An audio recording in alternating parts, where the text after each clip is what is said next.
मतदानाचं। तर नाशिकमध्ये माजी महापौर विनायक पांडे आणि फरांदेंमध्ये वाद झाल्याचं पाहायला मिळतंय। देवी आणि फरांदे मतदान कार्ड तपासत असल्यानं वाद निर्माण झालेला आहे। नाशिकात माजी महापौर विनायक पांडे आणि देवयानी फरांदे यांच्यामध्ये वाद बघायला मिळालाय। देवयानी फरांदे या मतदान कार्ड तपासत असल्यानं हा वाद निर्माण झालेला आहे। नाशिकमधली लढत ही सुद्धा अत्यंत महत्त्वपूर्ण मानली जाते। त्याच्यामुळे भाजपच्या नेत्या देवयानी फरांदे शिवीगाळ करण्याचा प्रयत्न केला असेल, पण मी अशा संस्कृतीच्या लोकांच्या काही दाद देत नाही, त्यांच्याकडे लक्षही देत नाही। मी काम करत राहते। पण आपण या संदर्भात काही कोणाला तक्रार करणार आहात? मी पोलीस आयुक्तांशी बोललेली आहे। ज्या पद्धतीचा पोलीस बंदोबस्त सगळ्या ह्या भागामध्ये असायला पाहिजे आणि निवडणूक आयोगाच्या ज्या यंत्रणा असायला पाहिजे त्या थोडा मला कमकुवत वाटल्या आणि त्या त्यांनी वाढवायला पाहिजे।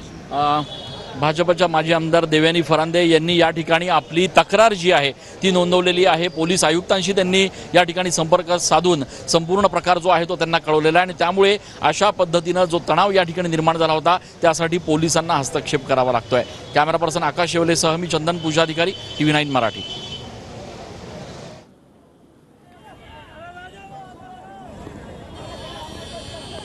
तर अनेक ठिकाणी आपल्याला मतदान केंद्रांच्या बाहेर गोंधळ बघायला मिळतो आहे।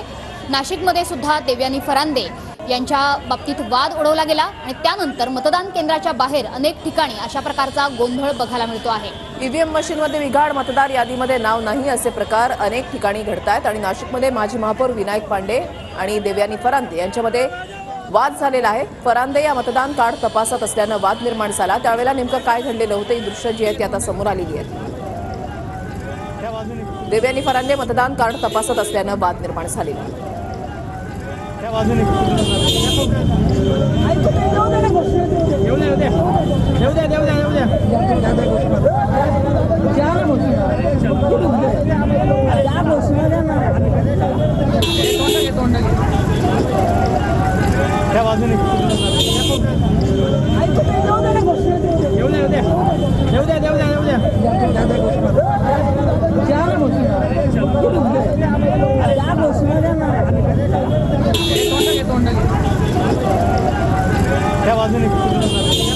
तर देवयानी फरांदे या मतदानाचं कार्ड तपासत होत्या। त्याच्यामुळे माजी महापौर विनायक पांडे यांनी त्यावर आक्षेप घेतला आणि त्यामुळे हा वाद उद्भवलेला आहे। मतदान केंद्राबाहेर मोठी गर्दी आपल्याला बघायला मिळते आहे। देवयानी फरांदे यांनी काही वेळापूर्वी प्रतिक्रिया दिली।